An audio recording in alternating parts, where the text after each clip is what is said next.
Hey!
भावाक्षराची गाठी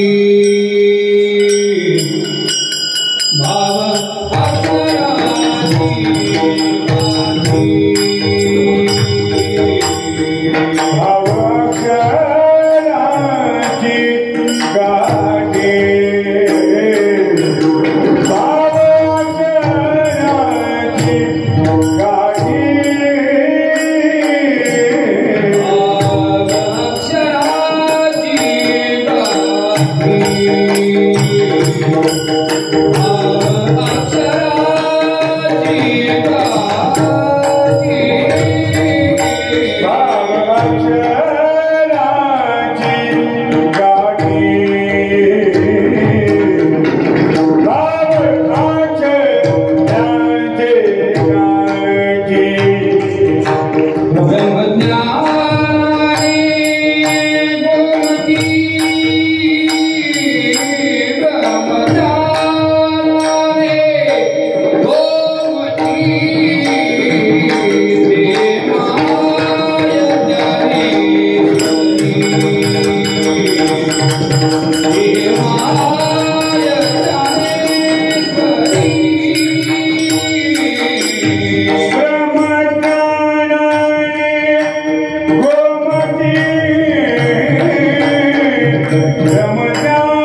श्री चरण श्री गुरूंचे ते नमस्कारून आता भाव अक्षरांची गाठी ब्रह्मज्ञानाने घुमटी तेही माय ज्ञानेश्वरी संत जना माहेश्वरी. प्रस्तुत कीर्तनरूपी सेवेसाठी निवडलेला अभंग महाराष्ट्रातील महिला संत परंपरेच्या जनाबाई म्हणून प्रसिद्ध संत झाल्या त्यांचा हा 3 चरणाचा अभंग आहे. हा अभंग आज कीर्तनासाठी घ्यायचं कारण असं, हा जो भाद्रपद मध्य पक्ष आहे याच्यामध्ये षष्टीच्या दिवशी ज्ञानेश्वरी जयंती आहे. ज्ञानेश्वरीच्या शेवटी एकनाथ महाराजांच्या ओव्या आहेत त्यामध्ये भाद्रपद मास कपिला षष्टी असं वर्णन आहे. म्हणजे या पितृपक्षामध्ये ज्ञानेश्वरी जयंती आहे आणि असा हा पितृपक्ष चालू आहे, अजून संपलेला नाही. आज एकादशी आहे. मग आपला सप्ताह पूर्वापार चालत आलेला आहे, तो या पर्व काळावर चालत आलेला आहे. ज्ञानेश्वरी जयंतीच्या पर्व काळावर चालत आलेला आहे. म्हणून ज्ञानेश्वरी म्हणजे काय हे आपल्याला समजलं पाहिजे, याकरता हा 3 चरणाचा अभंग निवडलेला आहे.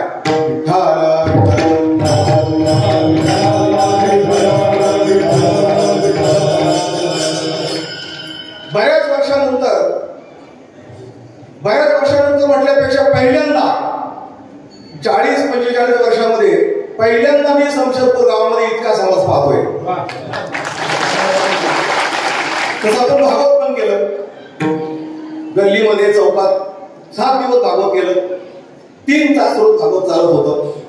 87 सालची गोष्ट आहे. 87 ज्यावेळेला आपल्या धर्मशाळेचा आणि जीर्णोद्धाराचा विषय निघाला, 87 सालची गोष्ट आहे, तेव्हा भागवत केलं होतं आपण इथं. पण त्यावेळेला सुद्धा चौकामध्ये जेमतेम 200-800 लोक जमत होते, सगळ्या बाजूने बसत होते. नंतर मारुती मंदिरामध्ये सप्ताह चालू केला, 100-200-300 लोक जमत असायचे.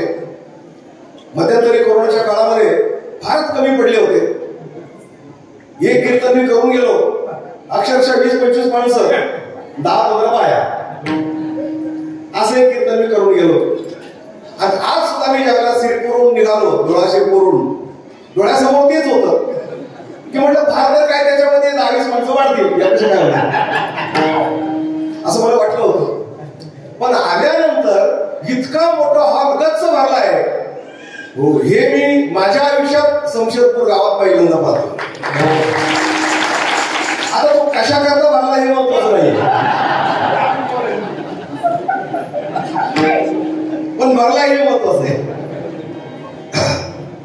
मला वाटतं अजून सुद्धा जर आता 7:45 झाले असतील तर बरेचसे श्रोते 8:30 पर्यंत येतात ना, 8:30 पर्यंत येतात. कारण बऱ्याच श्रोत्यांचं असं म्हणणं आहे, आमचे पुंडलिक महाराज होळकर असं म्हणायचे, हे 8:30 येऊन पुढे बसणारे श्रोते येतात, थोडेसे आज्ञा आहे, कोणाचं कीर्तन असं पुढे जाऊन बसायचं.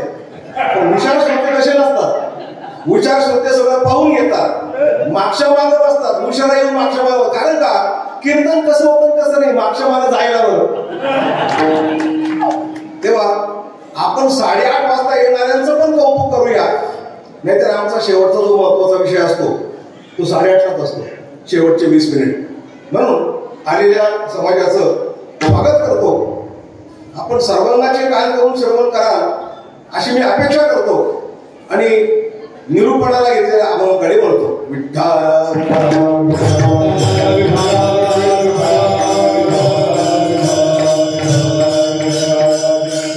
अभंग जनाबाईचा आहे आणि जनाबाई एक व्यक्ती वैशिष्ट्य म्हणून जर आपण पाहिलं, घरामध्ये दाशी आणि फडावर मालकी. घरामध्ये दाशी, नामदेवाची दाशी, कारण कुटुंब मोठं ना, 14 माणसांचं कुटुंब आणि 15वी जनाबाई. नामदेवाची घरी 14 जण स्मरती हरी, 4 पुत्र 4 सुना, नित्य स्मरती नारायणा.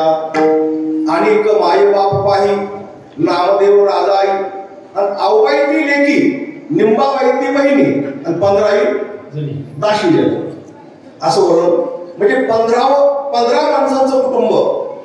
पण या कुटुंबामध्ये जनाबाईचं काही काम होतं विशिष्ट प्रकारचं. घरात जरी दाशी असली तरी फळावर मालकी होती. म्हणजे कीर्तन सुरू झाल्यानंतर चाल कोणी म्हणायची जनी मन ज्ञान देवा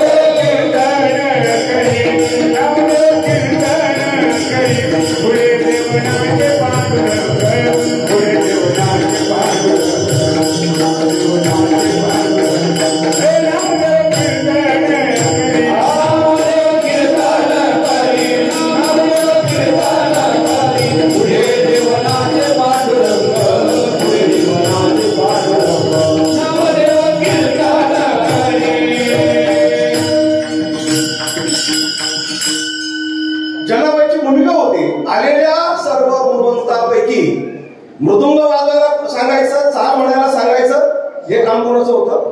जनाबाईचं होतं. आणखी तुम्हाला सांगतो, एक कल्पना करा बरं का.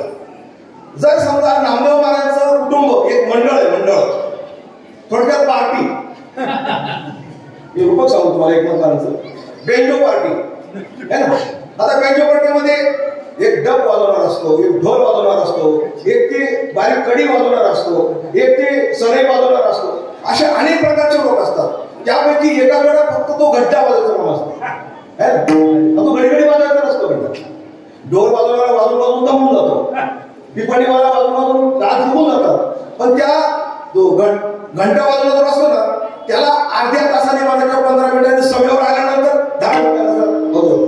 मग या नामदेवरायांच्या पार्टीमध्ये ते घंटा वाजवायचं काम जनाबाईचं होतं. जो समेवर आल्यानंतर घंटा वाजवायचं हे काम कोणाचं होतं? जनाबाई. आता हे प्रमाण म्हणतो तुम्हाला, पण चालेल नाही मला. जनाबाई घड्याळ मोगरी आणि घटका भरता टोला मारी. जनाबाई घड्याळ मोगरी घटका भरता टोला मारी आणि काळ व्यर्थची गेला तरी गजल करी आनंदे. झडतो नावाचा चौघडा 15-17 मेळा. सुंदर आहे. राजाबाईकडे कोणतं वाद्य, गोनाबाईकडे कोणतं वाद्य, नामदेव महाराजांकडे कोणतं वाद्य, दामा शेट्टींकडे कोणतं वाद्य. प्रत्येक माणसाकडे एक एक वाद्य. त्यापैकी जनाबाईकडे काय?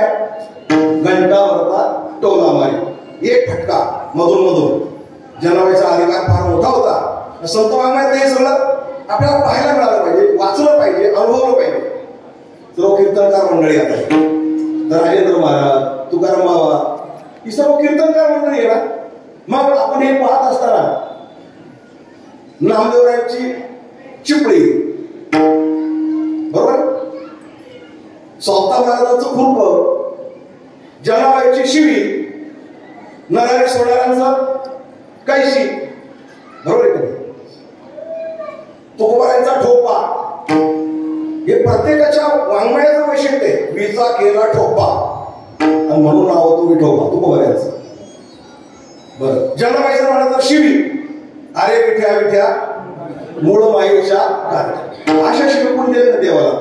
देवाची पूजा सगळ्यांनी केली, पण शिवाय फक्त कोण आहे? जनाबाई. अरे विठ्या विठ्या मूळ माईच्या कार्ट्या, तुझी रांड रंडकी झाली, जन्मसमित्र सोडाले आली, तुझे गेले मडे. देवाला म्हणते आणि तुला पाहून काळ रडे. बरं, ते पण मागे पुढे शिवा नाही. देव आहे पंढरपुरात, जनाबाई शिवाय देते शमशेरपुरात, असं नाही. उभी राहून अंगणी आणि शिव्या देतील मागे पुढे. तर राजाला लोक शिव्या देतात, त्याचं काय म्हणतात? उभी राहून अंगणी आणि शिव्या देते अशी नदी. एवढ्या शिव्या दिल्यानंतर जे लोक होते ना बडवे वगैरे, जनाबाईच्या तोंडाकडे बघायचे आणि देवाच्या हाताकडे बघायचे. जनाबाईच्या तोंडाकडं, देवाच्या हाताकडं. देवाने सांगितलं सगळ्या भक्तांना, तुम्ही माझ्या हाताकडे का पाहता? नाही म्हणजे अशाच एकदा शिशुपाना शिवा दिल्या होत्या. तर तुम्ही सुदर्शन काढलं होतं. आता तुम्ही सुदर्शन कधी काढता म्हणून तुमच्या पोटाकडे पाहता. कारण सुदर्शन कशाला काढायचं? शिवाय दिलं ना. या शिवाय असं तुम्हाला कोणी सांगितलं? या सगळ्या अभंगाचा जर विचार केला त्याच्यात एक पण शिवी नाही तसं. आणि शिशुपाळाच्या पण शिव्या नाहीच आहेत त्या. शिशुपाळा दिलेल्या ज्या शिव्या आहेत त्या श्रीधर स्वामींनी स्तुतीत जमा केल्या, स्तुतीमध्ये. आता तुझी रांड रडकी झाली. आता ही रांड कोण आहे? माया. आता ही माया रडकी झाली ही का देवाला शिवी आहे का? नाही. शिव्या द्यायची पण एक पद्धत राहते. दिल्या खऱ्या पण लागल्या नाही देवाला त्या. भगवान हसत होते. सगळे भक्त म्हणतात देवापतीने इतक्या मोठ्या मोठ्या शिव्या दिल्या, मिठ्या विठ्या मुळमाईच्या कारट्या. मुळमाईचा कारट तो आहेच ना, स्तुती येते. नाही पण शिव्या दिल्या. भगवान म्हणतात त्या शिव्या नाहीये, तो तिचा हरिपाठ आहे. तो तिचा काय आहे म्हणजे असा कसा हरिपाठ? आता जशी तिची भक्ती तसा तिचा हरिपाठ.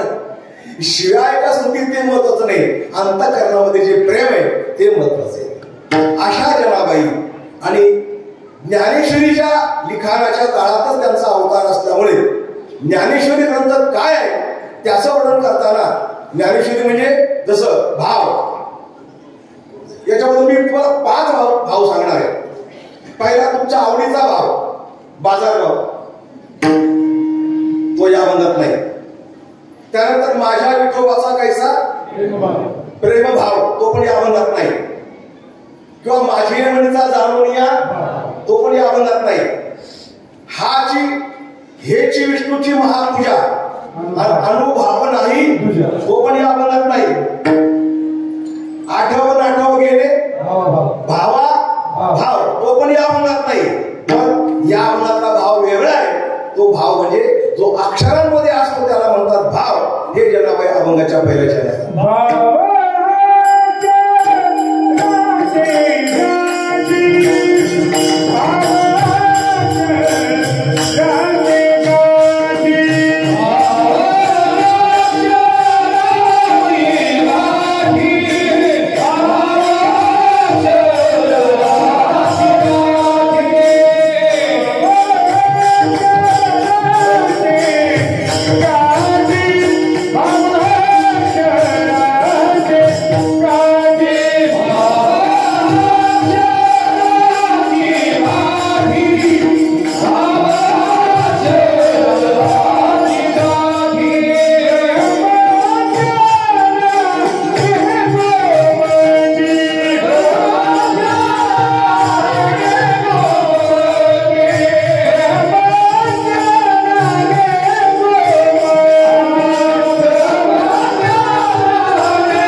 आता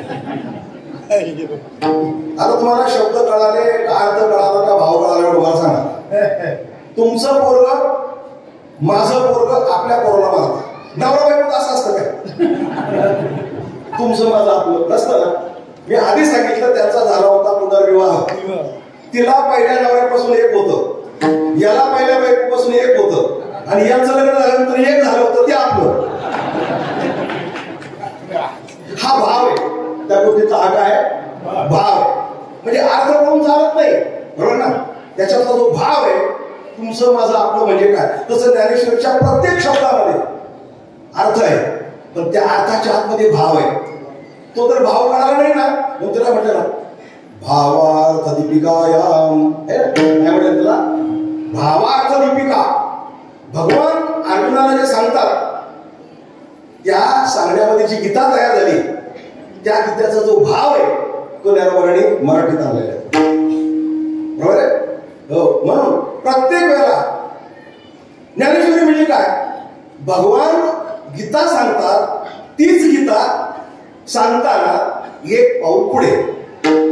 जे मीडियावाले म्हणतात ना एक पाऊल पुढे, तसं भगवद्गीता सांगून झाली होती, पण ज्ञानोबांनी प्रत्येक श्लोकाचं प्रत्येक पदाचं वर्णन करताना एक पाऊल पुढे. भगवान म्हणत असतील दैवीम प्रकृतीम आश्रिता, गीतेमध्ये दैवीम प्रकृतीम आश्रिता म्हणजे दैवी प्रकृतीचा आश्रय केलेले महात्मे असतात असं भगवान सांगत असतील, तर ज्ञानोबा काय सांगतात माहिती का, ऐसे जे महानुभव दैवीय प्रकृतीचे दैव. म्हणजे काय, श्लोकामध्ये नाही, जे श्लोकामध्ये नाही, जे श्लोकामध्ये आहे ते त्यांना सांगतातच, पण जे श्लोकात नाही ते पण सांगतात. भाव. हो, इकडे भगवान म्हणतात महात्मा दैवी संपत्तीने युक्त असतो, पण ज्ञानोबा म्हणतात महात्मा म्हणजे दैवी संपत्तीचं दैव असतं. म्हणजे काय, शांतीचा स्वीकार एकनाथ महाराजांनी केला. एकनाथ महाराज शांती आहे या म्हणायला काय अर्थ नाही. एकनाथ महाराजांनी शांतीचा स्वीकार केला म्हणून शांतीला भाग्य आलं, हे महत्वाचं आहे. शांतीला काय आलं, भाग्य आलं. म्हणजे अशा प्रकारची जी दैवी संपत्ती आहे त्या दैवी संपत्तीचा संतांनी अंगीकार केला म्हणून त्याला महत्व आलं, हे सांगणारे ज्ञानोबा आहे. आणि मी तुम्हाला सांगू, चला 12व्या शेवटी झाला. श्लोकामध्ये फक्त अशोच्यानर्व किंवा यो न रुष्यती न द्वेष्टी न शोचती न कांक्षती, हे श्लोकामध्ये. श्लोकात काय, यो न रुष्यती, महात्मा तो असतो ज्याला हर्ष होत नाही, पण ज्ञानोबांनी ते नाही लिहिलं. टीकेत काय लिहिलं, महात्म्याला हर्ष का होत नाही हे गीतेत नाही. कळलं तुम्हाला, गीतेत काय महात्म्याला हर्ष होत नाही, आणि ज्ञानेश्वरीमध्ये काय महात्म्याला हर्ष का होत नाही. आता महात्म्याला हर्ष का होत नाही, न रुष्यती न द्वेष्टी, महात्मा द्वेष का करत नाही त्याची कारण सांगितले. यो न रुष्यती न द्वेष्टी न शोचती, महात्मा शोक करत नाही. का शोक करत नाही, मुंबईला कॉटन एक बाई पारायणला बसली होती. पारायण चालू असताना तिच्याकडे घरी गेली आणि घरून येऊन असा आला की 10,000 रुपये चोरी गेले. पारायण चालू असताना 10,000 घरात चोरी झालं म्हणजे काय, माणसं अर्थ काय लावतात, आपल्याला देवधर्म लग्ला नाही, दार्जिना नाही असा. पण ती बाई पारायणला बसली, बरोबर. आणि मला वाटतं पुंडलिक महाराज गळकर कोण होते त्यावेळेला. त्या बाईला विचारलं, बाई तुझे 10,000 रुपये गेले तरी तू पारायण सोडत नाही. म्हणजे बाबा गेले ते गेले, आता काय रडत बसून का ते मिळणार आहे का, गेले आता काय करायचं, आपण पारायण कशाला सोडायचं नाही. पण तुला काहीतरी एक अनुभूती आली असावी की तू 10,000 रुपये गेले असताना सुद्धा तू पारायण बंद करत नाही, काहीतरी अनुभूती तुला आली.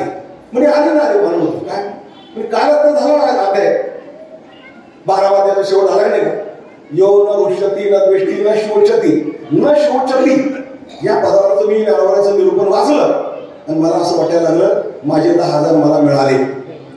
एकच ओळी जी वाचल्यानंतर आपले गेलेले 10,000 रुपये मिळाले असं त्या पहिला का वाटले, आता तुम्हाला ती ओळी सांगायला पाहिजे ना, सांगायला पाहिजे ना. ओळी तुम्हाला सांगतो, चला 12वाद्या काढला, नो यो न शोचती हे पद काढलं, त्याच्यावरची ओळी सांगा, अर्थ सांगतो. त्या ओळीचा अर्थ असा आहे की जे आपलं आहे ते जाऊ शकत नाही, आणि ज्या अर्थी गेलं त्या अर्थी ते आपलं नव्हतं म्हणून गेलं. आता सांगायला होईल आपले जे का साचे ते कल्पांतीही नवचे, हे जाणून या गताचे न सोची जो. ही ओळी या ओळीने 10,000 रुपये परत मिळवून दिले. असे किती होय? 9,033. ही एका ओळीचा चमत्कार आहे. अशा 9,033 होय तुम्हाला काय काय प्राप्त करून देतील.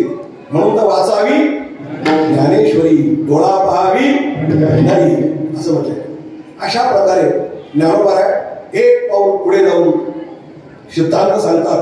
पदाची कोर न सांडता विशेष सिद्धांत सांगतात. अशा प्रकारची ज्ञानेश्वरी ही भाव अक्षराची लाटी आहे.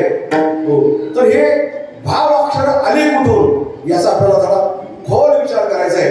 कारण ज्ञानेश्वरीचा जन्म म्हणजे लिहून झाली तो जन्म नाही. लिहून केव्हा झाली?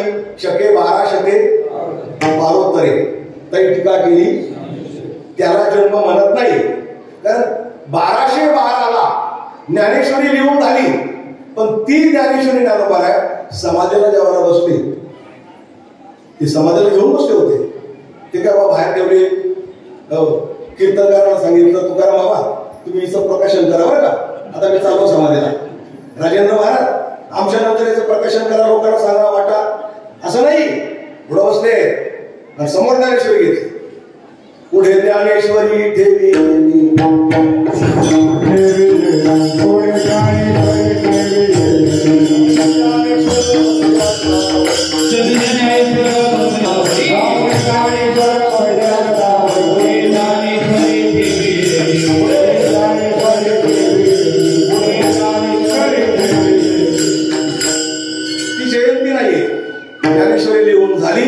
ज्ञानोबा समाधीला बसले आणि ज्ञानेश्वरी घेऊन बसले. म्हणजे प्रकाशन कोण करायचं? ज्ञानोबाच्या नंतर समाधी घेतल्यानंतर 250 वर्षानंतर एकनाथ महाराजांचा अवतार झाला पैठणमध्ये. 1528ला राम मंदिरावर आक्रमण झालं आणि 1533ला एकनाथ महाराजांचा अवतार झाला. बघा कशा तारखा आहे बघा. आक्रमण कधी? 1528 बाबांनी केलं आणि 1528च्या नंतर 5च वर्षांनी एकनाथ महाराज कंबर कसून मृत्यूलोकात आले.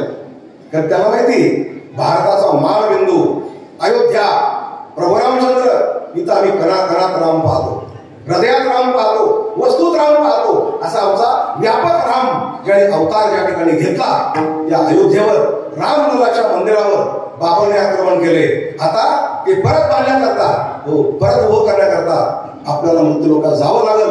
आणि मग एकनाथ महाराज पहिल्यांदाच राम मंदिर पाडल्यानंतर 5च वर्षांनी या मृत्यूलोकात आली.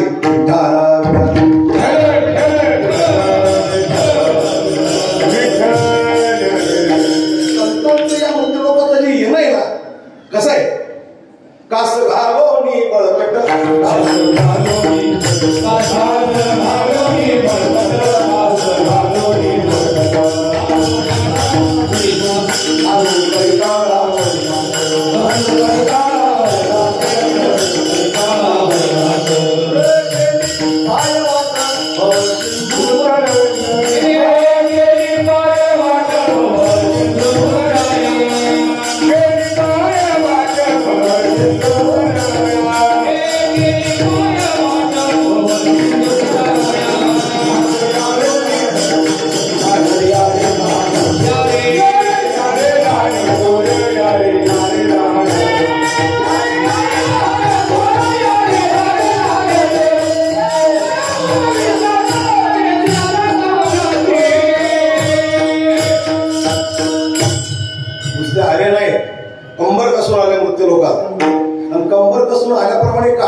दुसऱ्या बाजूला संत कंबर कसत होते. एक बाजूला हो खिंडीतून इस्लामाच्या देशातून भारतावर हो जबरदस्त आक्रमण होत होती आणि दुसऱ्या बाजूला आपल्या मृत्यूलोकात संत महात्मे अक्षराच्या धारदार शब्दाने वाङ्मयाची रचना करत होते. एक बाजूला तलवारीचा आवाज चालत होता, दुसऱ्या बाजूला गुडघोडा वाजवती टाळ. तलवारीचा आवाज बंद झाला, पण टाळाचा आवाज अजून बंद झालेला नाही, याला म्हणतात संत भाषा. एक बाजूला स्वधर्म सूर्याचा अस्त होत होता, एक बाजूनी स्वधर्म सूर्याचा अस्त होत होता, तर दुसऱ्या बाजूला उदो झाला पाहली हे गाजत होत. म्हणून या दोन्हीमध्ये जर आपण आक्रमण आणि प्रतिकार जर विचार केला तर आक्रमण करणारे हरले आणि प्रतिकार करणारे कधीच हरत नाही. आक्रमण ज्यांनी केली, पहिलं आक्रमण गजनी साहेब 1001 साली गजनीने आक्रमण केलं असेल. आमचे जयपाल राजा गोगाजी लढले. त्यानंतर मोहम्मद घौरीने आक्रमण केले, पृथ्वीराज चव्हाण लढले. नंतर अल्लाउद्दीन खिलजीने आक्रमण केलेले, कृष्णदेवराय, रामदेवराय, शंकरदेवराय देवगिरीच्या किल्ल्यावर असलेले लढले म्हणून तर भारत उभा आहे. असं नाही पण त्याने आक्रमण केलं आम्ही हादरले, असं नाही. एक बाजूने बाबर आला असेल आक्रमण करायला, तर आमचे राणा सांगा लढले, फार मोठी टक्कर दिली. हारले तो भाग वेगळा, पण बाबरला टक्कर दिली राणा सांगाने. मग अकबर आला, अकबर बरोबर लढले, महाराणा प्रताप लढले.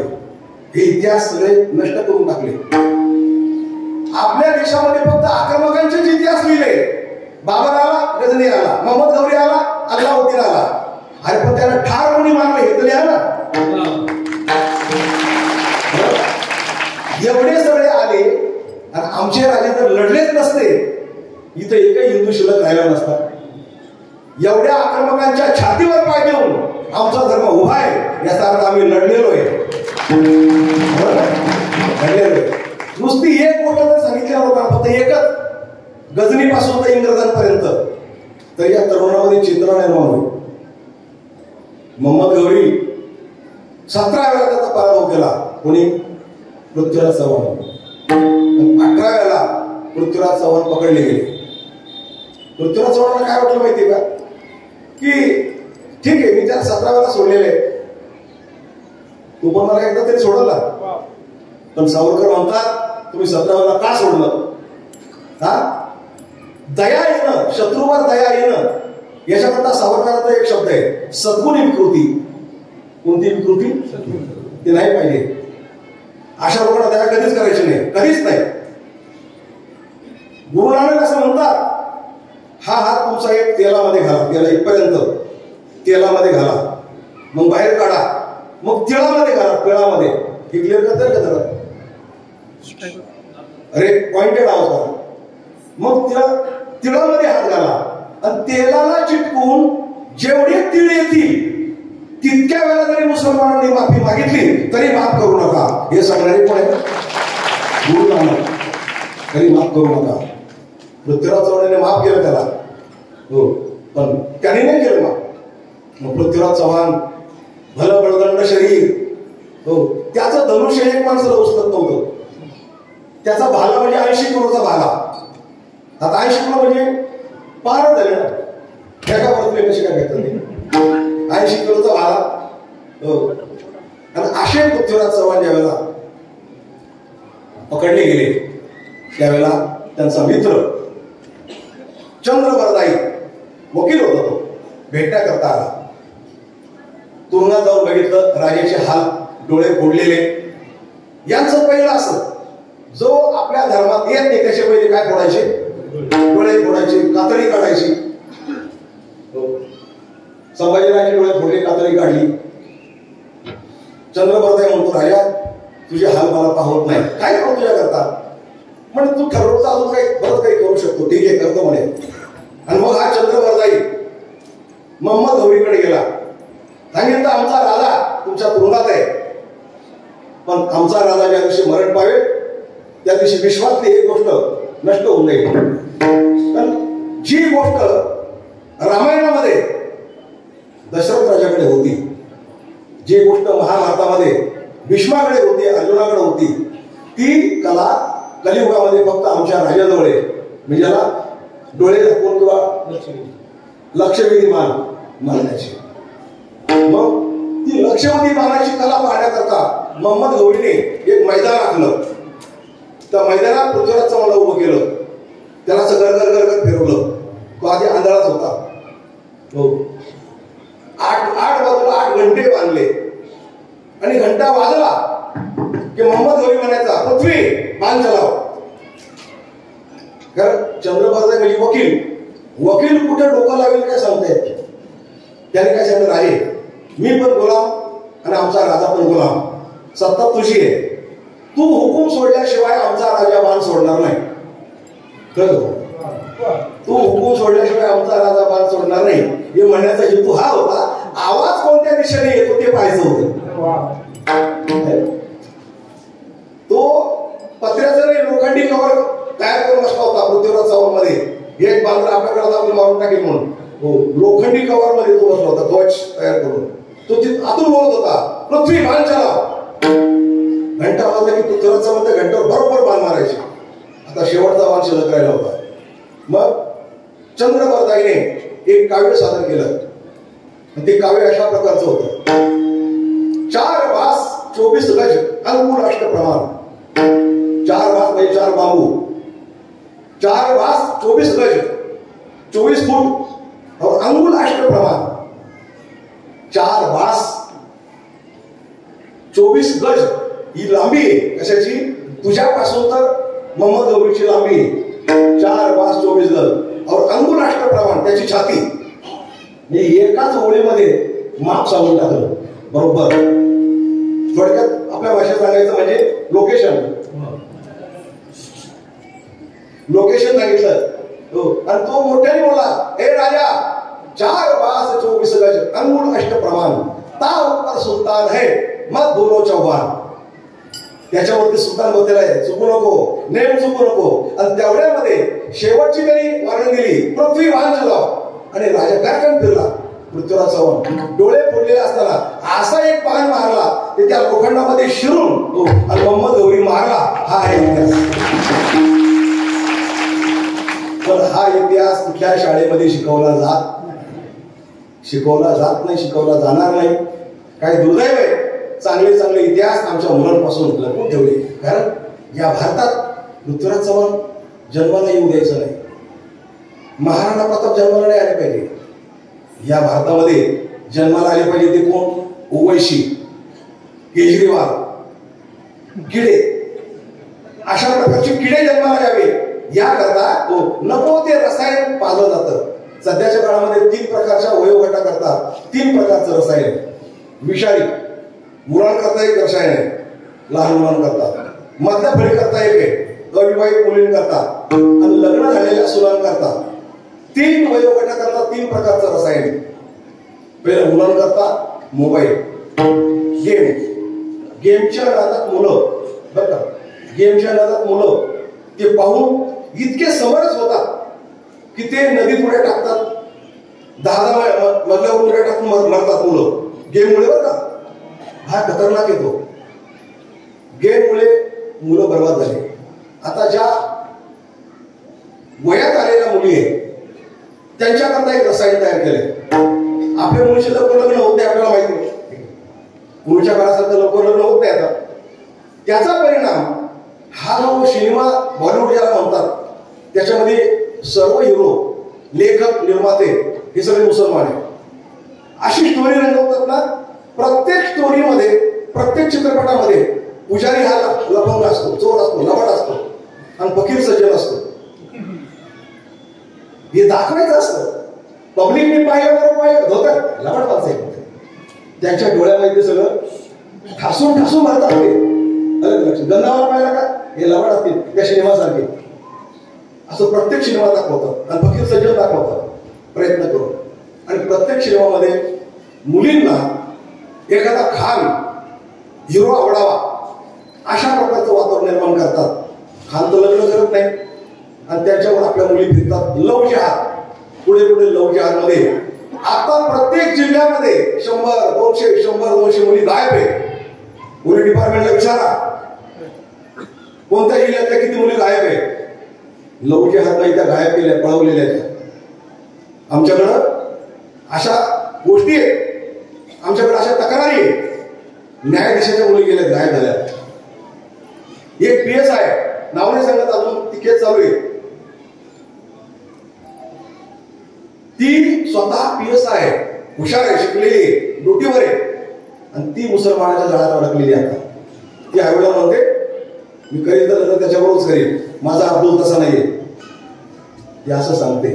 आपल्या मुलींचे 35 तुकडे केले, प्रेशर कुकर मध्ये ठेवले तुकडे करून, आणि एक एक तुकडा फेकण्याकरता तो कुठं जात होता, मैल 2 मैल जात होता आहे ना.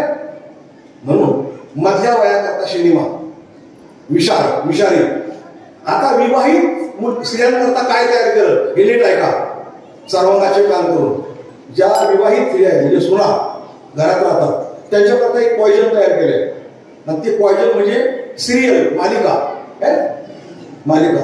बरोबर तुम्ही कामावर निघून गेले या निवांत ते पाहत बसतात, त्या सिरियल पाहत बसतात, आणि त्या सिरियल मध्ये स्टोरी रंगवलेली असते फार सुंदर. एक सुंदर जोडपं दाखवतात, कुटुंब दाखवतात. तो माणूस एका ठिकाणी कामाला असतो, त्याची बायको एका ठिकाणी कामाला, दोघं सर्व्हिसला, दोघांना गाड्या. तो जिथं काम करतो त्याच्या हाताखाली एक लहान असते सुंदर मुलगी, ती जिथं काम करते ती एका बॉसच्या हाताकडे असते. आणि मग त्यांचं पुढं काय काय चालतं ते तुम्हाला सगळं माहिती आहे. आणि अशी स्टोरी रंगवल्यानंतर ती काय करते त्याला माहिती नाही, तो काय करतो त्याला माहिती नाही, पण घरी आल्यानंतर भांडी आपटे होतात, दोघांची शाब्दिक चकमक होते, वाद निर्माण होतात, आणि त्यांचे वाद घरामध्ये सुरू झाले की तुम्हाला मालिकेमध्ये इंटरेस्ट येतो.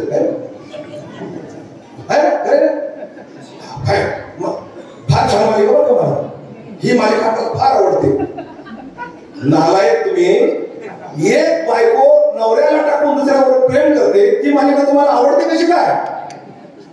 कारण पाहून पाहून पाहून तुम्हाला ती सवय लागून टाकली. या लोकांनी अशी पाहायची सवय लावून टाकली. आणि नैताळ्याजवळ मी कीर्तनात असं बोललो, कीर्तन संपल्यानंतर एक दिवस माझ्यावर रडला. महाराज सेम स्टोरी झाली. मी कामावर जात होतो, माझी बायको त्या सिरियल पाहत असायची म्हणे, आणि आज अक्षरशः ती निघून गेली, एका बरोबर प्रेम करायला निघून गेली होती. 3 वयोगटाकरता 3 प्रकारच्या पॉइजन विष तयार करून ठेवले.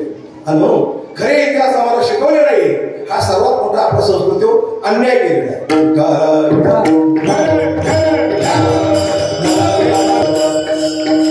तेव्हा अशा प्रकारचे प्रतिकार आणि अशा प्रकारचे आक्रमण मोहम्मद गौरी आला असेल, जयपाल राजाने पृथ्वीराज चव्हाणांनी प्रतिकार केला, अल्लाउद्दीन आला असेल, आमचे शंकरदेवराय रामदेवरायने प्रतिकार केला, बाबर आला असेल, राणा सांगाने प्रतिकार केला, एकच हात एकच पाय एकच डोळा, कोणाला?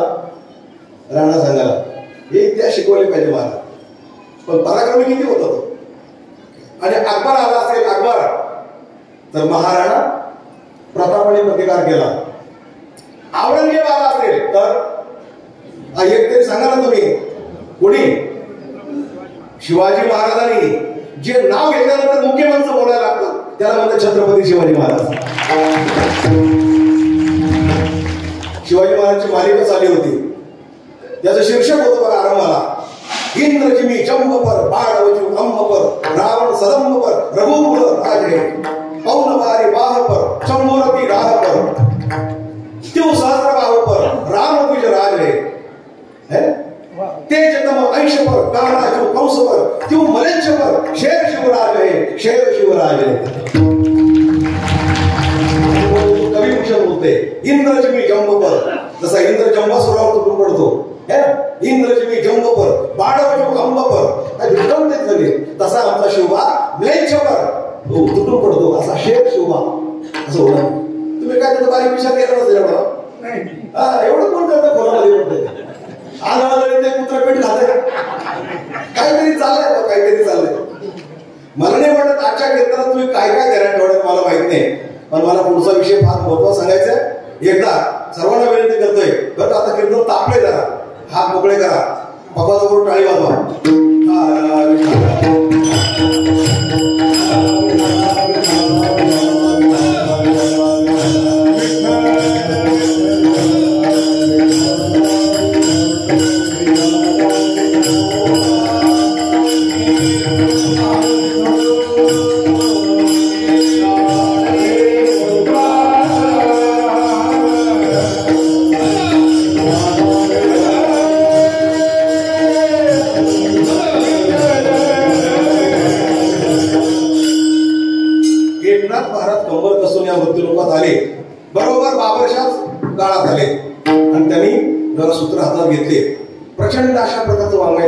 एकनाथ महाराज, आणि त्यांच्या लक्षात आलं की ज्ञानेश्वरी तर तयार झाली, पण आपले स्वामी ज्ञानोबा आहे ते समाधीला घेऊन बसलेले, असा ध्यास करता करता हो, आणि ध्यास करता करता ज्ञानोबा स्वप्नात आले. श्री ज्ञानदेवी येऊनी स्वप्नात, सांगितली मात मज लागी, दिव्य तेज पुण्य मदनाचा पुतळा, परब्रह्म केवळ बोलत असे.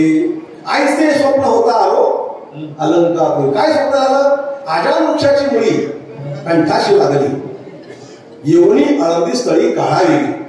आईचे स्वप्न होता आलो अलंकापुरी. एकनाथ महाराज स्वप्न पडलं आणि एकनाथ महाराज दिंडी घेऊन पैठणून आले. भली मोठी दिंडी होती. समाधीच्या परिसरात सगळे भजन करतायत आणि एकनाथ महाराज समाधीमध्ये गेले. तो जो नंदी आहे ना तिथं, त्या नंदीला बाजूला केलंय. कसा आहे तो नंदी? उठविला नंदी शिवाचा ढवळा, गाडी शिळा समाधीची. एकनाथ महाराज आत गेले आणि एकनाथ महाराज आणि ज्ञानोबा आहे दोघांनी संवाद केला. किती वर्षांनी? 250 वर्षे दोघांनी संवाद केला. याला म्हणतात समाधी संजीवन. ज्ञानोबा होते आहे समाधीमध्ये हो, आणि आनंद घेत आहेत आणि रात्र उलटून गेली. काय संवाद व्हायचा तो झाला आणि एकनाथ महाराज ती ज्ञानेश्वरी डोक्यावर घेऊन समाधीतून वर आले. तोपर्यंत बाहेर पंक्ती पडल्या होत्या. रात्रभर जागर झाला, द्वादशी होती, पंक्ती पडलेल्या होत्या, लोक जेवत होते. एकनाथ महाराजांनी आपल्या दिंडीवाल्यांना विचारलं, का हे साहित्य कुठून आणलं? गूळ, तेल, रवा, साखर. म्हणजे वाण्याचे दुकान होते. वाणी? अहो, आळंदीला माचीच पण भेटत नाही तिथं, चाटणशिवाय काय भेटत नाही. वाणी कुठून आले? एकनाथ महाराज म्हणतात, अहो कसले वाणी कसलं काय, ज्ञानोबाच वाणी झाले. पर्वकाळ द्वादशी दिली सामोरे आम्हासी, दिली सामोरे आम्हासी, दिली सामोरे आम्हासी. पर्वकाळ द्वादशी दिली सामोरे आम्हासी, दिली सामोरे आम्हासी, दिली सामोरे आम्हासी. आले ज्ञानेश्वर वाणी, आले सामग्री घेऊनी, पर्वकाळ द्वादशी दिली सामग्री अंबासी, ज्ञानाबाईच्या चरणी शरणे का जनाधनी. आता ज्ञानेश्वरी मिळाली. जयंती सांगतो तुम्हाला, ज्ञानेश्वरी जयंती. हो, एकनाथ महाराजांनी ती ज्ञानेश्वरी पाहिली. हस्तलिखित 3 ओव्या पूर्ण आणि 1 ओवी अर्धी है ना. ओम नमोची अद्या पूर्ण टूक आहे. वेद प्रतिपाद्या दुसरं टूक, जय जय स्वसंवेद्या तिसरं टूक, चौथं टूक कसं आहे? आत्मरूपा अर्ध. आता एक 3.5 टूक आहे सगळे, बरोबर ना. ज्ञानोबाचं सगळं 3.5च आहे. समाधीला पायऱ्या पण 3.5च आहे. 3.5 पाऊले टाकली निश्चळ, नेमिले स्थळ इंद्रायणी. 3.5 पाऊल. ओया पण 3.5 टोकाच्या. हो, आणि ज्ञानेश्वरला आरंभ करत असतो ओम नमोची आद्या. ओम म्हणजे काय? आकार उकार मकार आणि मग शून्य. ते पण 3.5 मात्रा, त्या पण 3.5 मात्रा आहे. सगळं 3.5 आहे. एकनाथ महाराजांनी त्या ओव्या पाहिल्या, पूर्ण करायचा प्रयत्न केला, चमत्कार झाला. आणि मग एकनाथ महाराजांना ठरवलं, अशी गोष्ट ऐकतो, ह्या ओव्या आता पूर्ण करायच्या, 4 टुकं पूर्ण करायचे.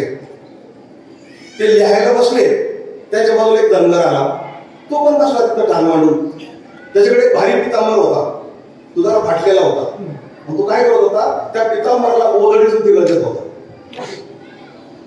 एकनाथ महाराजांनी काय आहे, तुला थोडी तरी अक्कल आहे का? तो पितांबर फाटलेला होता, फाटलेला राहू दे ना, त्याला बोधडीचं तिघळ देतो म्हणे. तो फाटलेला बरा आहे, पण तिघळ देणं चांगलं, कारण तो रेशमी पितांबर आहे. हा मूर्खपणा आहे. दंगल काय म्हटला? मग नाथ महाराज तुम्ही तरी काय करताय म्हणे. तुम्ही या एवढ्या मोठ्या समर्थांच्या त्या उभे आहे, ज्ञानियांचा राजा, तुम्ही आता एक तिकडच लावताय. नाथपाराकडे हा देवच असला पाहिजे, हा देवच असला पाहिजे. मग एकनाथ म्हणतात, आता इथून पुढं ज्ञानेश्वर कोणी ओवी लिहायची, ज्ञानेश्वरी पाठी, जो ओवी करील मराठी, तिने अमृताशी ताटी, जाण रोटी ठेवली. म्हणून तो जो दिवस होता ज्ञानेश्वरी आणण्याचा, जगापुढे मांडण्याचा, तो दिवस होता शके 1576 तारण नाम संवत्सरी किंवा भाद्रपद मास कपिला शेट्टी 1576. तर तिथपासून तर आतापर्यंत 440 वर्ष झाले ही ज्ञानेश्वरी जयंती म्हणजे 440वी जयंती होती.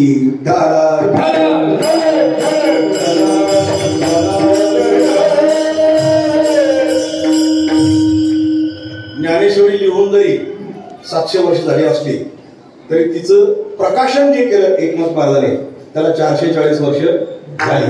अशी ज्ञानेश्वरी आपल्या सप्ताहामध्ये येते. सांगा बरं, आपण तुम्ही 7 दिवस कीर्तन प्रवचन ऐकता. ज्ञानेश्वरी जयंती कोणत्या दिवशी होती? राजाला दिवाळी माहिती नाही. सप्ताह कधी सुरू झाला? कोणत्या तारखेला? 22 तारखेला सप्ताह सुरू झाला आणि 23 तारखेला ज्ञानेश्वरी जयंती होती की नव्हती? कीर्तनकार कोण होते? अभंग कोणता होता? काहीतरी असेल ना? कामक्रोध आम्ही म्हणजे ज्ञानेश्वरी जयंती माहितीच नव्हती. बोलले ना, बोलायला पाहिजे. का बोलायला पाहिजे की तो एक पर्व काळ आहे. ज्ञानेश्वरी जयंती जगाला मिळाली ती एकनाथ महाराजांनी दिली आणि असे एकनाथ महाराज आपल्या या 5 संतांच्या मध्ये बैठक आहे एकनाथ महाराजांची. जनार्दन एकनाथ खामदिला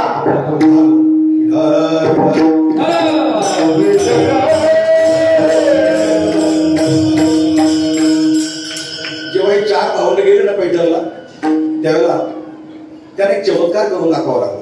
रेडा बोलणं वगैरे, पण रेडा बोलवला. चमत्कार झाल्यानंतर ब्राह्मणांनी ज्ञानोबाला उचलून घेतलं, जय जयकार केला आणि तिथंच ज्ञानोबाचं निरूपण सुरू झालं. पैठणला भगवद्गीतेवर निरूपण झालं. प्रत्येक श्लोकावर प्रत्येक पदावर ज्ञानोबा खूप बोलले. 4 महिने चातुर्मास आणि पैठण सगळं ब्रह्मज्ञानात न्हावून निघालं होतं. काम झालं. निवृत्तीनाथ महाराजांना ज्ञानोबाच्या हातून हे करून घ्यायचं होतं. आता ज्ञाना काम संपलं. आता आपण नेवाशाला जाऊया. निघाले. नेवाशाला जाता जाता जाता मध्येच एका ठिकाणी ज्ञानोबाच्या डोळ्यासमोर खूप विचार सगळं फिरू लागलं. ते विचार करतात काय इतक्या लहान 16 वर्षाच्या वयाच्यात आपण काय काय पाहिलं. आई वडील देहांत प्रायश्चित्त घ्यायला निघून गेले. ती ब्रह्मगिरीची प्रदक्षिणा अजून चांगली आठवते. आपला निवृत्तीनाथ हरवला गेला त्याच्यामध्ये. लोकांनी वाईट टाकलं. कोणी म्हणतं वाघाने मुलगा खाऊन टाकला. काय काय गावाच्या बाहेर काढून दिलं. परमकुटीत राहिलो. मधुकरी मागितली आणि आता चमत्कार करून दाखवा लागला. चमत्कार केल्यानंतर मग डोक्यावर घेतलं. काय हे जग आहे म्हणजे चांगलं पण नाही याच्या ठिकाणी मत पाहतात, चमत्कार करून पाहतात. तो धिक्कार आहे या जगाचा. आणि नरवऱ्याला असा हुंदका आला आणि या जगासाठी काय आहे? निवृत्तीनाथ महाराज म्हणतात ज्ञाना बोलत राहा. कारण का हा जो उद्वेग आहे यातूनच जगाकरता काहीतरी प्रसाद मिळणार आहे. शब्दांचा ओळींचा प्रसाद मिळणार आहे. तो बोलत राहा. ज्ञाना तुझा जन्म कृष्णाष्टमीचा आहे.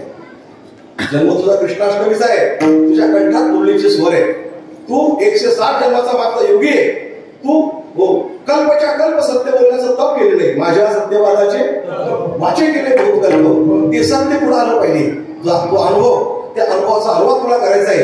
हे सगळं प्राकृत संस्कृताचं प्राकृत तुला करायचंय. चल आणि असं करत करत करत पैठणला ज्यावेळेला आले त्यावेळेला तो जो खांब आहे महाल आहे. पहिली गोष्ट म्हणजे नेवासा. नेवासा म्हणजे जिथं अनंत काळ देवाने निवास केला त्याला म्हणायचं नेवासा. त्या खांबाला नावावर पाठ लावून बसले. मस्तक जड झाल्यासारखं वाटलं. अनंत जन्माची काव्य प्रतिभा त्याच्या डोक्यामध्ये आणि घराघर फिरू लागले. सगळे शब्द एकाएकी मोर्चा करून आले. त्याप्रमाणे आता कुठेतरी धनाला बांध फुटावा. सोबत काकाडे लेखन साहित्य आलं. सच्चिदानंद बाबा आणि लिहिण्याकरता तयार होते. निवृत्तीनाथ महाराजांचा आशीर्वाद आहे. आणि ज्ञानोबा अनंत जन्माची सर्व काव्य प्रतिभा, योगी अनुभव, सत्याचं तप आणि एकाएकी शब्द बांध फुटावा धरणाचा. त्याप्रमाणे शब्दांना वाट फुटली आणि ज्ञानोबाच्या मुखातून पहिली ओवी जन्माला आली मराठीमध्ये. ओम नमोजी आद्या वेद प्रतिपाद्या जय जय ससंवेद्या आत्मरूपा. मराठीतली पहिली ओवी जन्माला आली. मग काय महाराज शब्द सगळे जे वेदात होते, महाभारतात होते, सूत्रात होते, मनुस्मृतीमध्ये होते, ते सगळे शब्द वरती. जसा हा मंडप आहे ना, या मंडपात दिसलं सगळं वरती बारीक बारीक बारीक नक्षी, अशा प्रकारचे सगळे शब्द, जगातले सगळे शब्द वरती गर्दी करू लागले. हो, ज्ञानोबा म्हणतात तुम्ही कोण? म्हणजे आम्ही शब्द. तुम्ही होतात कुठे आतापर्यंत? म्हणजे आम्ही वेदात होतो, आम्ही महाभारतात होतो, आम्ही संस्कृतामध्ये होतो, आम्ही अनुष्टुप छंदामध्ये होतो, आम्ही अष्टुप छंदामध्ये होतो. आम्हाला कोणी वाचत नव्हतं, कारण तितक्या अवघडापर्यंत कोणी जात नव्हतं. आमचे कोणी पारायण करत नव्हतं. हो, आमचं कोणी वाचन करत नव्हतं, पारायण करत नव्हतं. पण माऊली, हो, तुम्ही ज्यावेळेला आता हे अवघडाचं सोपं करायला बसले ना, संस्कृताचं प्रकट करायला बसले ना, आम्हाला खात्री आहे आता लोक आमच्यापर्यंत पोहोचतील, आमचं पारायण करतील. कारण आम्ही खूप अवघडामध्ये अडकलेलो होतो. आणि खरंच आहे महाराज, तिथपर्यंत लोक पोहोचतच नाही संस्कृतापर्यंत. पश्चात श्रुणवान स्पृशन जिगरण लक्षण दक्षय स्वपय श्वसन प्राणपण विसर्जन कृणन नुन्मिशन निमिषण. काय म्हणायचं? एवढं अवघड कोण करते ते? जमत नाही. यस्माच येन चेता चेता चेत चेत शुभाशुभ. हे किती अवघड संस्कृत आहे. म्हणून माऊली, आम्ही असा विचार केला, तुम्ही आता सोप्याकडे निघाले, मराठीत शिकतात, यम साध्य करतायत, युक्तिवाद, दृष्टांत आणि मराठी ब्रह्म म्हणजे ब्रह्मविद्येचा सुद्धा मराठीमध्ये करतायत तुम्ही. आता आम्हाला आशा निर्माण झाली, आम्ही तुम्हाला शरण आलो, तुम्ही आमचा वापर करून घ्या. हे शब्द सगळे कारणे लावा, मराठीत लिहा, यम साध्य करून लिहा, आम्ही शरण आलो. माऊली म्हणतात मग तुम्ही तर एकदम बारीक बारीक पै कै जै तै. आता याचं बरोबर ना? आता पै माऊली तुम्ही ठरवा ना. लहान असं म्हणून काय झालं? अहो ती खारी समुद्राच्या सेतूबांधाच्या तिचा पण उपयोग झाला की नाही? त्यांनी बारीक बारीक बोट छिद्र बुजवले की नाही? वापर होतच आहे, आमचा पण वापर करा. मग माऊली काय केलं? जे की पै तै जै कै हे सगळे एक अक्षर शब्द आणले. चला काय पै, हा पै शब्द कुठं? पै जल शयनाच्या वरानिया मत्स्य पूर्वया मिरवणिया खेळ सरलिया गुलिया साठवसी जे उपयोगाला त्या पैचा शब्द उपयोगाला. किंवा जै जै नुसतं जै अर्थ काय? जै चौकडिया सहस्र आहे तरी ठाये ठाऊ मिळूची होईल तैशीची सहस्रावरी पाहिजे रात्री जी. चला तिचा उपयोग झाला. हो, पै कै तै तै माझे कै मी उद्धार पावेन, कै मी कृपा करील, कै हे भेटेल, कै तो स्वामी भेटेल. युगाहून वडील की शब्दांचा वापर, का शब्दांचा वापर, जे शब्दांचा वापर, जै शब्दांचा वापर, असं करत करत करत माऊलीने बघितलं तुम्ही तर फारच मोठे मोठे म्हणे लांब लचक. आता तुमचा कसं काय वापर करायचा? माऊली आता आम्ही मोठे आहोत, आमचा काय दोष नाही माऊली. आता आम्ही आहोत तसे आहोत, पण तुम्ही काय असं अशी लौकिकात म्हणे गावड्या पुढं दगड काय करतो, सुद्धा पुढं लाकूड काय करतो, तो कुठंतरी बसवणार. तुम्ही कलाकार आहे, बरोबर करणार. पण तुम्ही फारच मोठे म्हणे. एक एक दगड किती मोठा माहिती का? जन्म जरा जलद जाळ प्रबंध एकच विषद बोध विदग्धा. आता हे संस्कृत का बरं होते? कलित काळ कौतूहल कला अति एकच दगड एवढा मोठा, आणि या दगडाने मोठमोठे डोके फोडले. वेदांताचार्याशिवाय कोणाला कळत? सामान्य माझे डोके फोडले या नाही. पण ते म्हणतात माऊली आमचा कुठंतरी वापर करा. आता माऊलीने काय केलं माहिती का? ते मोठे मोठे आहेत ना, त्या नमनामध्ये घातले है ना. आणि दाव्यातच घातलं. दाव्यामध्ये काय घातलं माहिती का? विभूती सांगायच्या होत्या ना पुढं. त्या विभूती करता पहिले हे घेतले, नमो विषदबोध विदग्धा विद्यारविंद प्रबोधा परा प्रवेगे प्रमोदा विलास. काय काव्य महाराज, समजलं नाही तरी चालत, नुसतं वाचतच राहा. विषदबोध विदग्धा. वाचा शुद्धी होते, जिभेचं मेहनत होते, आणि जिभेचं मेहनत झाली की अन्नपचन होतं, रक्तभिसरण होतं, रोग होत नाही. रोग कळत नसतं. संस्कृत नुसतं वाचत राहा. नाही समजलं तरी ते वाया जाणार. विषदबोध विद्यारविंद प्रबोधा पराप्रमेय प्रबोधा विलासिया नमो संसार नम सूर्या अपरिमित परमवीर्या तरुण तरतुर्या लालन लीला नमो जगतहीन पाळना मंगल परिधाना चंदन चंदन आराध्य लिंगा नमो चतुर चित्त चकोर चंद्रा. च एकत्र नाही ना, चतुर चित्त चकोर चंद्रा सगळे चालले. कधी चची भाषा, कधी पची भाषा. अतिकृत कंदार्प सर्प दर्प भक्त भाव भुवन दीप ताप नऊ प एकत्र आले. अतिकृत कर. तुम्हाला वाटतं आम्हाला पची भाषा येते?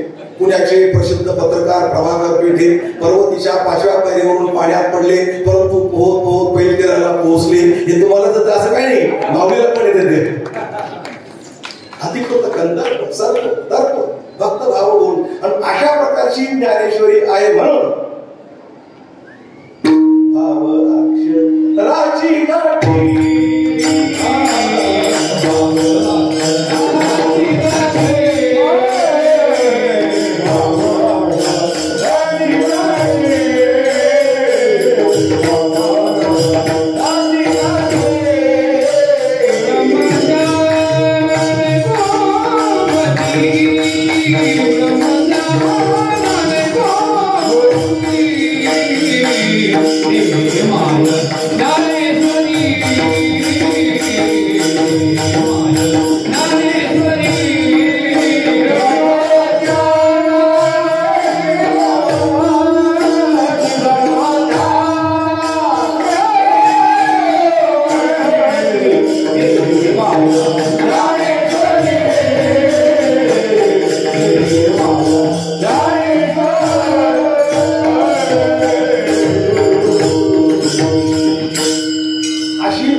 ज्ञानेश्वरी ग्रंथ काय ते पात्र रंगवले त्या पात्रावर एक ग्रंथ आज आहे तो उपलब्ध ज्ञानेश्वरीचे शब्द भंडार रामचंद्र वेलिंगकरांनी लिहिलेला ग्रंथ तो ज्यावेळेला माझ्या ताब्यात मला सापडला त्याच्यावर कल्पना सुचली. ज्ञानेश्वरीमध्ये किती पात्र आहे? 8 पात्र आहे. पात्र किती आहे? 8 पात्र आहे. मोजा. संजय एक पात्र आहे, व्यास एक पात्र आहे, निवृत्तीनाथ महाराज एक पात्र आहे, धृतराष्ट्र पात्र आहे, भगवान कृष्ण परमात्मा एक पात्र आहे, अर्जुन एक पात्र आहे, श्रोते एक पात्र आहे. 7 झाले. एक अर्जुन एक पात्र आहे, व्यास एक पात्र आहे, व्यास. असे 8 पात्र आहे आणि त्या पात्रांना नावं दिली. व्यासांची प्रतिभा, भगवान कृष्णांची बीजवाक्य, अर्जुनाचं अवधान, श्रोत्यांची दिवाळी, निवृत्तीनाथांची कृपा. प्रत्येक पात्राला एक नाव दिले. तो ग्रंथ याला म्हणतात उन्मेक. याला काय म्हटलेले? उन्मेक. मावळण ते कशा पात्रांमुळे बघा.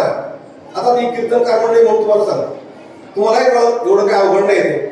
ओवी जरी ज्ञान करायची पण सर्व ठिकाणी ज्ञानवाऱ्या बोलत नाही. समजा मी तुम्हाला एक ओवी सांगतो. माझी अवसरी ते फेडी सांगे विजयाची गोडी. ओवी ज्ञानवाऱ्याची कोण बोलतंय? कोण बोलतंय? धृतराष्ट्र बोलतोय, हे संजया मी तुला ही बाकीची बडबड ऐकण्याकरता बसवलेलं नाहीये. माझ्या मनातली इच्छा काय? विजय कोणाचा होईल? सांग, कोणाचा विजय होईल? म्हणजे ओवी ज्ञानवाऱ्याची. पण बोलतोय कोण? कोण बोलतोय? धृतराष्ट्र बोलतोय. हे पात्र कळाले पाहिजे. आता तुम्हाला दुसरी गोष्ट सांगतो आम्ही. या बोला अन होय तरी व्यासांचा अंकु नच आहे. कोण बोलते? संजय बोलते. बोलतो धृतराष्ट्राला पुन्हा पुन्हा पुन्हा ते विचारतात विजय कोणाचा होईल, विजय कोणाचा. आता ऐका, मी जे सांगतो ना, जिथं कृष्ण, जिथं अर्जुन, तिथं विजय, या शब्दात जर बदल झाला तर व्यासांचा शिष्य म्हणून घेणार नाही. या बोला अनु होय तरी व्यासांचा अंकु नच आहे. ऐसी गाजून या बाई उभविली त्याने. बाईवर केली त्याने. काय आपल्या स्वामीबद्दल संजयाला खात्री होती. संजय बोलतोय, अहो काही ठिकाणी भगवान बोलताय, मन हे मीची तरी माझी या भजनी. हे कोण बोलताय? भगवान बोलताय. काही ठिकाणी अर्जुन बोलतोय, अर्जुन. आणि माते के विषय आहे म्हणजे संग्राम करी या लाजसीना महाभोरी कर्मी सुद्धा अर्जुन बोलतोय. इथं प्रत्येक ठिकाणी ज्ञानवाऱ्यात बोलतात असं नाही. अहो काही ठिकाणी मूर्ख बोलतात. मूर्ख जाऊ का? ओवी कोणाची? ज्ञानवाऱ्याची. आणि बोलतात कोण? मूर्ख. टाळी वाजव.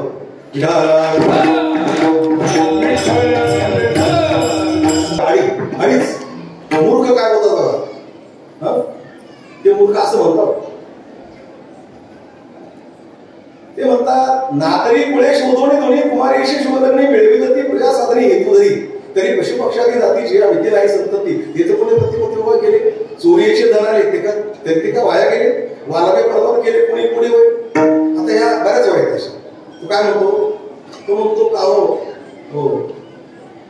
एखाद्या माणसाला चोरीचं धन आलं, मिळालं, डाका घातला कुठंतरी संगमनेरवर अकोल्यावर, आणि त्यांनी 5-50 कोटी रुपये त्यांनी चोरून आणले एखाद्या माणसाने. असं दृष्टांत आहे तो. 5-50 कोटी त्यांनी चोरून आणले आणि त्याने जर शमशेरपुरामध्ये येऊन ठरवलं की आकाशात कमी करतो, तर शमशेरपूरच्या लोकांना दाळबट्टी म्हणा किंवा भाजी भाकरी खायला कडू लागल का? मग का चोऱ्या करू नये? चोरी याची दर आले तरी ती का वाया गेली? वालवी परत एखाद्या माणसाने परत गमन केलं त्याला काय कोण फुटतं का? नाही ना. बरं ना तरी पुळे शोधून दोन्ही लग्न म्हणजे काय? बदलून पुढं पहा, त्याचं जमवा, मुलगा मुलगी पसंती करा, मंडपाला मुहूर्त शोधा, वाजंत्री आणा आणि मग लग्न लावा. कशा करता? तर म्हणजे प्रजा संतप्ती व्हायला पाहिजे. कशा करता म्हणे? कुत्र्याचं काय लग्न झालं का? गाढवाचं काय लग्न झालं का? नाही ना. त्यांना एक टक्का 12 होतात की नाही? मग कशाला लग्न लावायला पाहिजे? कोण बोलतंय? मूर्ख. ना तरी कुळे शोधोडी दोन्ही कुमारेशी शुभ लग्ने मिळवी गती प्रजा साधने हेतू जरी तरी पशुपक्षादी जाती जी मिती नाही संतती ते तर कोणी प्रतिपत्ती बोवा गेले. कोणाची भाषा आहे? कोणाशी? मूर्खाची भाषा आहे, मूर्खाची. पण ओवी कोणाशी? माऊलीची ओवी. कारण ज्ञानोबांना सगळ्यांच्या भाषा बोलून दाखवावं लागतात. मूर्खाची भाषा, देवाची भाषा, अर्जुनाची भाषा, अशी सगळ्यांची भाषा ज्याने बोलली त्याला म्हणतात ज्ञानोबा.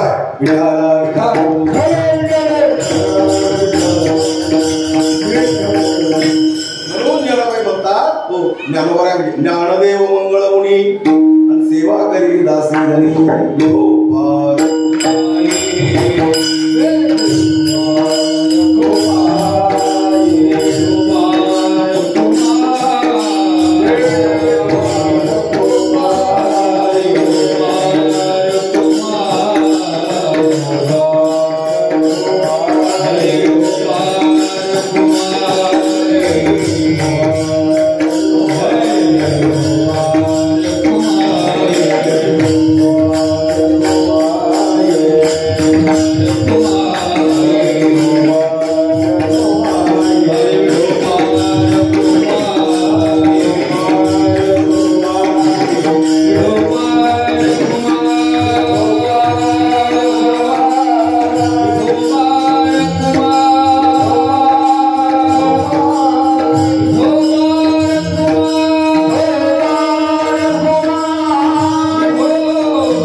शेवटचा दिवस असल्यामुळे कीर्तन कोळामध्ये जो 7:30-8 सुरू झालं होतं.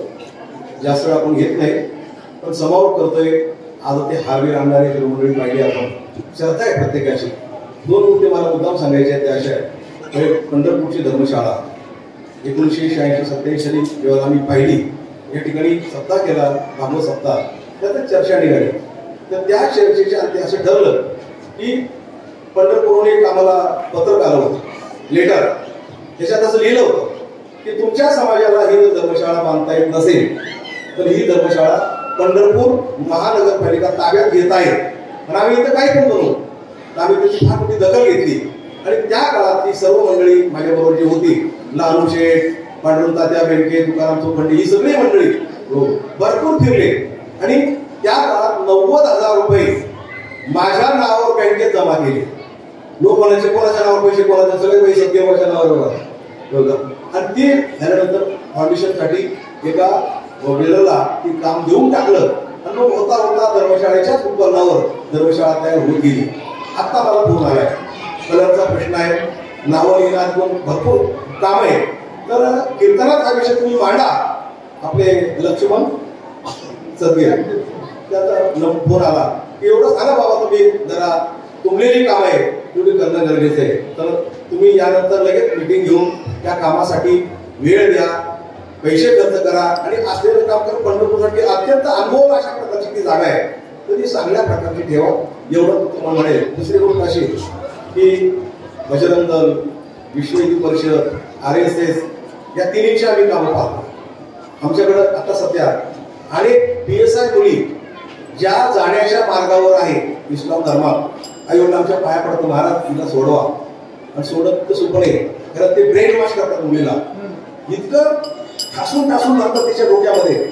ती मुलगी आम्हाला काय म्हणते माहिती का, तेव्हा बाबा तुम्हाला काही माहिती नाहीये की या हिंदूंनी मुसलमानावर अत्याचार केलेले पूर्वी, अलग लक्षामध्ये, त्यामुळे इस्लाम धर्म खूप श्रेष्ठ आहे, खूप चांगला आहे, आणि आम्ही आमच्या मनाने हा मार्ग निवडलेला आहे. आता पुढं काय होतं आपल्याला माहिती आहे, पण असं मुलींना फसवण्याकरता ते अशा प्रकारचं खोटं रसायन डोक्यामध्ये भरतात. सर्वात पहिले तर मुलीची लग्न वेळेत व्हायला पाहिजे, ही होत नाही शिकण्याच्या काळामध्ये. आई वडील मुलीला 3-3 वर्ष ठेवते चांगल्या परीक्षा देण्याकरता, विश्वास ठेवतात. सगळ्यात मुली असं करतात असं मला म्हणायचं नाही, पण बऱ्याच मुली आई वडिलांपासून दूर राहिल्यानंतर आई वडिलांचा विश्वासघात करतात. याकरता लव जिहादसाठी तुम्ही विश्व हिंदू परिषद, RSS, बजरंग दल अशा संघटना ज्या आहेत ते एवढे हिंदुत्व विचार, मग ते गोरक्षण असेल, त्याचबरोबर राम मंदिराचा विषय पूर्ण झाला आता, पण लव जिहाद, गोरक्षण यासाठी तुम्हाला या संघटनाशी लढून राहायला पाहिजे. कोणत्याही प्रकारचं राजकारण नाही, ध्यानात ठेवा. हो, विश्व हिंदू परिषद, बजरंग दल आणि RSS हे फक्त हिंदुत्वासाठी काम करणारे लोक आहेत, राजकारणाचा संबंध इथे येत नाही. आता आमच्या देशावर अन्याय झाला, एखाद्या पक्षाने केला तर आम्ही त्याचं गंभीर मोडल्याशिवाय राहणार नाही. लोकसभेत जे झालं ते आता विधानसभेत नाही झालं व्हायला पाहिजे, कारण देशाला वाचवण्याकरता 400 पार 400 खासदार पाहिजे होते. कारण आता आपल्याला 2 गोष्टी फार महत्वाच्या आहेत. पहिली गोष्ट म्हणजे समान नागरिक कायदा जर झाला तर आपला देश टिकू शकतो, नाही तर टिकू शकणार. दुसरी गोष्ट वक्फ बोर्डच्या नावाखाली आपले गावाच्या गाव हडप करून टाकले, आपलं काही राहिलं नाही. नगर जिल्ह्यामध्ये 40 गावं, हो, तिथं पिढ्यानपिढ्या हिंदू राहतात. मुसलमानांना ही जागा आमची आहे, कारण का वक्फ बोर्ड काँग्रेसने आमच्या नावावर करून दिली. काँग्रेसने मध्यंतरी कायदा केला होता वक्फ बोर्डच्या नावाखाली, आणि अख्खे हिंदूंची गावचे गावं आणि मुसलमानाच्या नावावर होऊन गेलेले. म्हणून मोदीजींनी या टायमाला वक्फ बोर्ड संशोधन बिल असा तो कायदा आणलेला आहे. संशोधन करणं गरजेचं आहे. हो, 70 लाख एकर जमीन आता सध्या, हो, आणि भारताची ती हडप केली वक्फ बोर्डने. ते म्हणतात रेल्वे तुमची, जागा तुमची नाही म्हणतात, रेल्वे तुमची पण जागा आमची. अशा स्थितीमध्ये भारतातून तुम्हाला पळायची वेळ आली. ध्यानात राजकारण होऊ नये. आमच्या मुलांचं काय, आमच्या नातवांचं काय, हो, आपलं भविष्य धोक्यात आहे. अशा वक्फ बोर्डला सुद्धा काही नेते पाठिंबा द्यायला तयार आहे, अलग लक्षामध्ये. हो, आणि म्हणून तुम्हाला, हो, मी सांगतो, लोकसभेत झालं ते आणि विधानसभेत नाही व्हायला पाहिजे. विधानसभामध्ये परमार्थासाठी, देशासाठी तुम्हाला एक निश्चय करावाच लागणार आहे की जे वक्फ बोर्डच्या जागा सोडवतील, गोरक्षण करतील, देशाला वाचवतील, आम्ही त्यांच्याच मागे उभा राहू.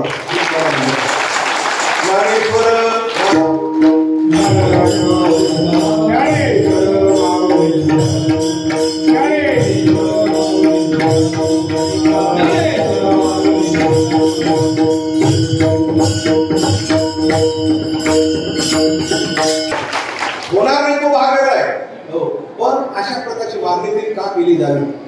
म्हणून तुम्हाला आता इथून पुढच्या काळामध्ये प्रत्येक तरुणांना आता जर मोबाईल असेल तुमच्या, फेसबुक, व्हॉट्सअप याचा वापर फक्त धर्मासाठी केला पाहिजे.